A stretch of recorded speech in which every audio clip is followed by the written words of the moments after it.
Welcome back. LaDawn Whiteside and Debbie McNally are here with us to continue our discussion on finding a caregiver. Welcome back, ladies. Debbie, let's start out with you. Let's start talking a little bit more about specifics on finding specific types of caregivers. And can you talk to us a little bit about companion caregivers, a little bit more detail? So companion caregivers or personal care assistants, they really help in the home to do light housekeeping, preparing meals, and sometimes they assist with a little bit of personal care, washing, bathing, but really that helps with the little things, non-medical. And then that companionship to maybe helping with medications, picking them up at the pharmacy, and maybe some errands or shopping. Okay. So. LaDawn, do you want to talk to us about if somebody needs a caregiver with a little bit more training? A lot of caregivers have no experience in caregiving, or they have some experience, but they have had no formal training. And there is a program called Powerful Tools for Caregivers, and that is through MSU Extension Office, but you can find out about how to participate or attend the Powerful Tools for Caregivers by calling the Extension Agency or an ombudsman in your area, a long-term care ombudsman in your area, and that provides the layperson some information so that they have more tools, more resources, and training to provide the care that's necessary.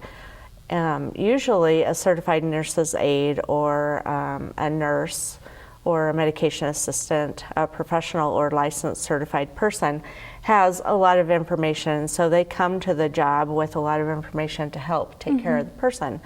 But people who have never been caregivers or really had no training, the Powerful Tools for Caregivers is really a wonderful opportunity.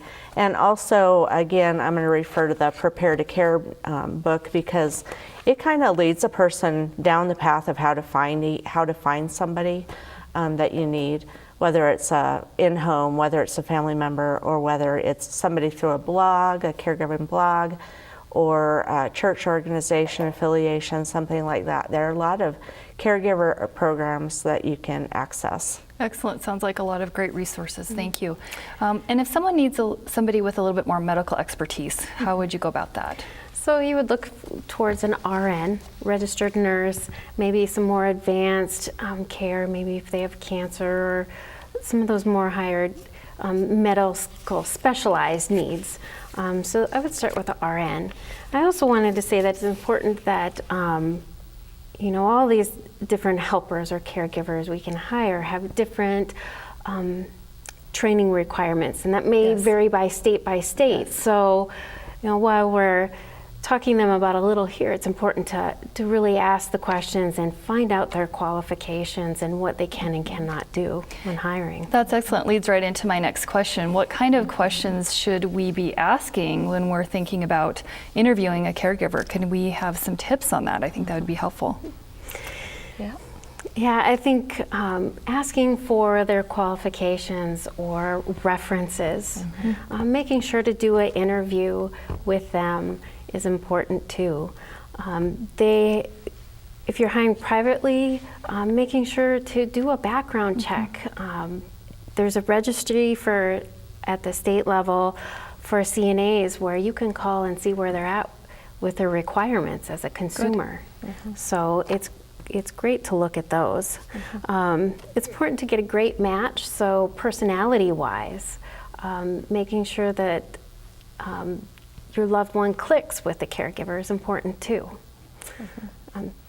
I would just like to add that when you're hiring a caregiver, it's very similar to hiring a person in an employment situation. That's really what you're doing. If you're hiring a paid or you're asking somebody to volunteer in your home, you want to do the same kind of review that you would do if the person was working for you, because that's really what they're doing.